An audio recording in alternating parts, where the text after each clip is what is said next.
जय श्री कृष्णा। आप सभी को पौष माह के शुक्ल पक्ष की पुत्रदा एकादशी की ढेरों शुभकामनाएं। यही एकादशी दक्षिण भारत में वैकुंठ एकादशी के नाम से भी जानी जाती है। आज हम सुनेंगे पुत्रदा एकादशी और वैकुंठ एकादशी की व्रत कथा। यह कथा जो पुराणों में वर्णित है, भगवान श्री कृष्ण द्वारा महाराज युधिष्ठिर को सुनाई जाती है। प्रत्येक एकादशी का महात्म्य आप सभी जानते हैं कि भगवान श्री कृष्ण द्वारा महाराज युधिष्ठिर को सुनाया जाता है। साथ ही हम सुनेंगे पुत्रदा एकादशी पर पुत्र प्राप्ति के लिए की गई एक कथा, जिसके सुनने मात्र से निसंतान दंपतियों को पुत्र रत्न की प्राप्ति होती है। दोनों ही कथाएं आज के इस वीडियो के माध्यम से आपको सुनाई जाएंगी।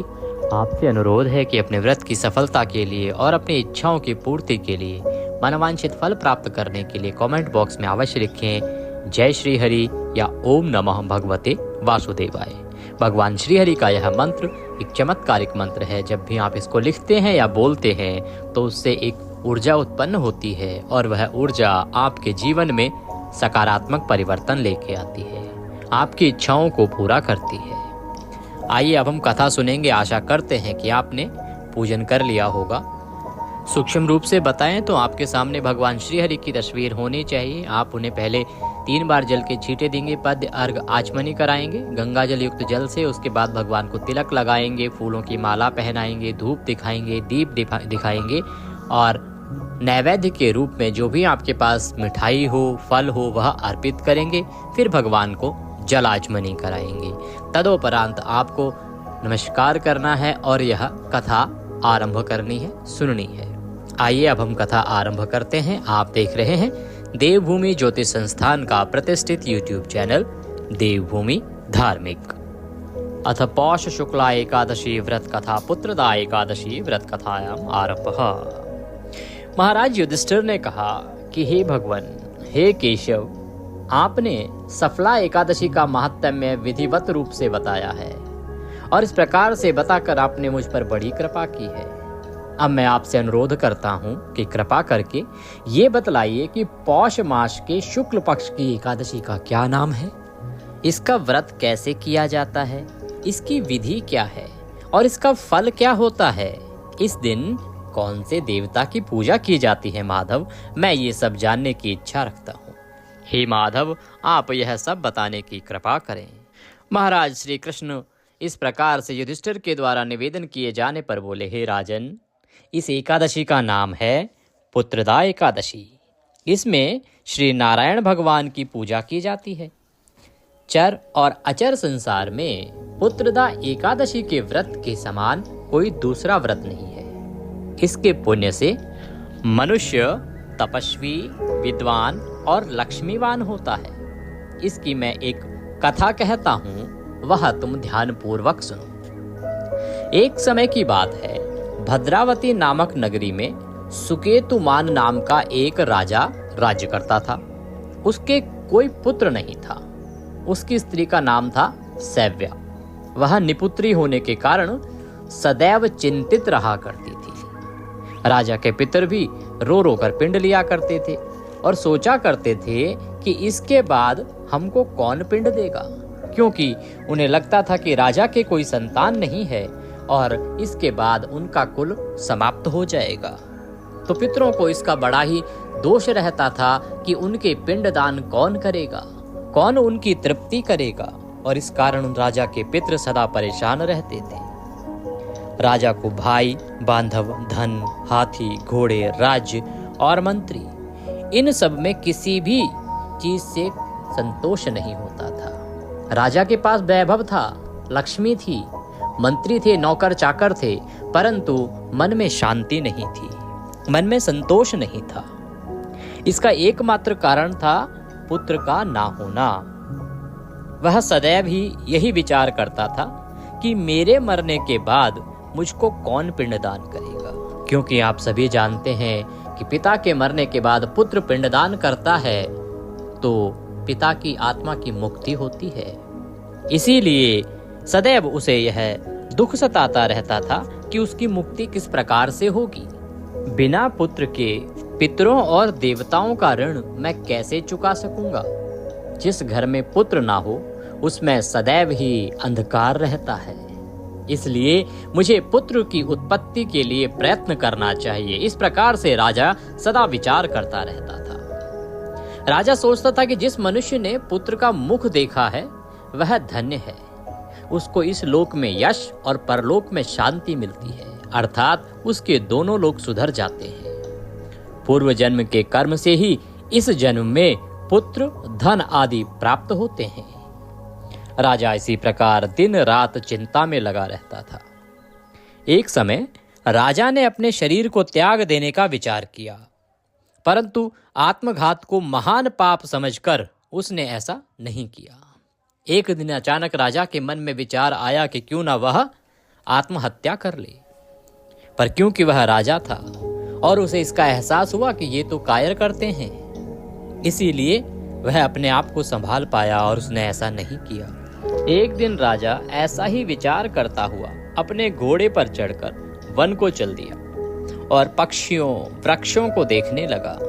उसने देखा कि वन में मृग, व्याघ्र, सुअर, सिंह, बंदर, सर्प आदि सब भ्रमण कर रहे हैं। हाथी अपने बच्चों और हथनियों के बीच में घूम रहे हैं। इस वन में कहीं तो गीदड़ अपने कर्कश स्वर में बोल रहे हैं, कहीं उल्लू ध्वनि कर रहे हैं। वन के दृश्यों को देखकर राजा सोच विचार में लग गया। इसी प्रकार ये सब देखते देखते और सोच विचार करते करते राजा को समय का पता ही नहीं चला और 2 पहर बीत गए। वह सोचने लगा कि मैंने कई यज्ञ किए, ब्राह्मणों को स्वादिष्ट भोजन से तृप्त किया, फिर भी मुझको यह दुख क्यों प्राप्त हुआ है? मुझे पुत्र रत्न की प्राप्ति क्यों नहीं हुई है?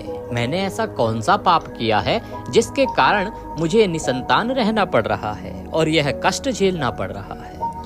बहुत अधिक समय बीत गया था और राजा को प्यास लगने लगी। वहां आसपास पानी न देख के प्यास के मारे राजा अत्यंत दुखी हो गया और पानी की तलाश में इधर उधर फिरने लगा। थोड़ी दूर पर राजा ने एक सरोवर देखा। उस सरोवर में कमल खिल रहे थे तथा सारस, हंस, मगरमच्छ आदि विहार कर रहे थे। उस सरोवर के चारों तरफ मुनियों के आश्रम बने हुए थे। उस समय राजा के दाहिने अंग फड़कने लगे। राजा शुभ शकुन समझकर घोड़े से उतरकर मुनियों को देख मुनियों को दंडवत कर उनके पास बैठ गया। राजा को देखकर मुनियों ने कहा, हे राजन, हम तुमसे अत्यंत प्रसन्न हैं। तुम जो दान पुण्य का कार्य कर रहे हो और तुम्हारे धर्म कार्यों से यह राज्य चल रहा है, इससे हम अति प्रसन्न हैं। राजन, मांगो, तुम्हारी क्या इच्छा है? जो इच्छा है सो कहो, हम अवश्य उसे पूरा करेंगे। राजा ने उनसे पूछा कि महाराज, आप कौन हैं और किस लिए यहाँ आए हैं, सो कहिए। मुनि बोले, हे राजन, आज संतान देने वाली पुत्रदा एकादशी है।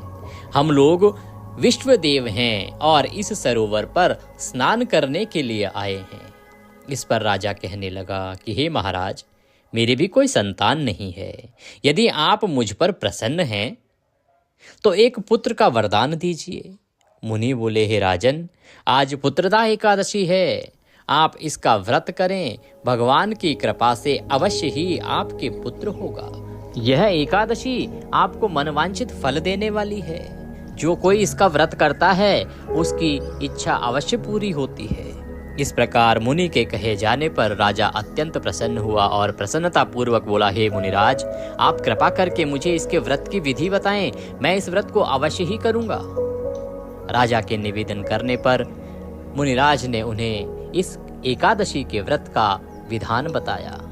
मुनि के वचनों के अनुसार राजा ने उस दिन एकादशी का व्रत किया, कथा श्रवण करी और द्वादशी को उसका पारण किया।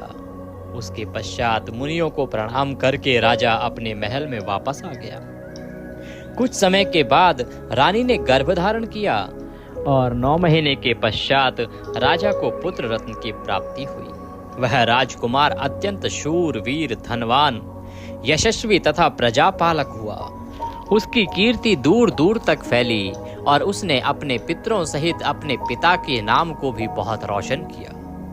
भगवान श्री कृष्ण बोले, हे राजन, पुत्र की प्राप्ति के लिए पुत्रदा एकादशी का व्रत करना चाहिए। जो मनुष्य इस महात्म्य को पढ़ता है सुनता है या सुनाता है उसको अंत में स्वर्ग की प्राप्ति होती है और हर इच्छा से उसकी सभी मनोकामनाएं पूरी होती हैं। इसी के साथ यह एकादशी की कथा आज पुत्रदा एकादशी व्रत महात्म्य समाप्त होता है। बोलिए श्री कृष्ण भगवान की जय, बोलिए विष्णु भगवान की जय।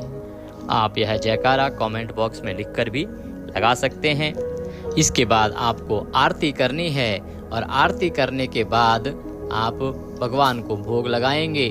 आज फल का भोग भगवान को लगाया जाएगा क्योंकि आज अन्न प्रसादी ग्रहण नहीं किया जाता है। भोग लगा के प्रसाद बंधु बांधवों में वितरित कीजिएगा। नियमों के अनुसार दिन को व्यतीत कीजिएगा। प्रमुख नियमों में ब्रह्मचर्य का पालन करना होगा।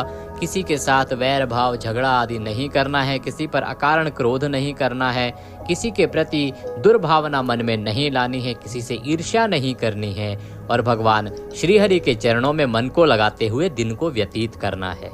इस प्रकार दिन को व्यतीत कीजिए। सायंकाल को कीर्तन कीजिए। कीर्तन की बड़ी अद्भुत महिमा है एकादशी में।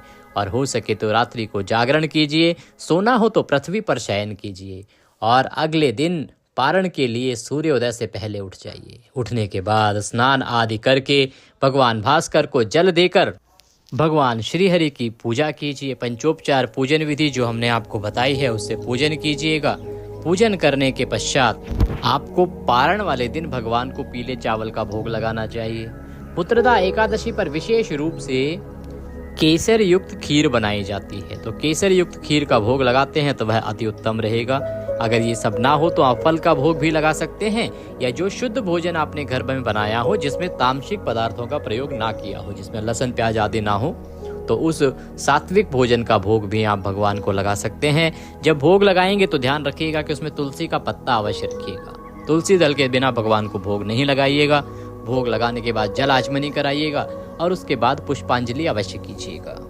पुष्पांजलि की विधि हम आपको पारण के वीडियो में बताएंगे क्योंकि पारण की विधि बहुत आवश्यक होती है। व्रत की सफलता के लिए आवश्यक है कि आप पारण सही प्रकार से करें।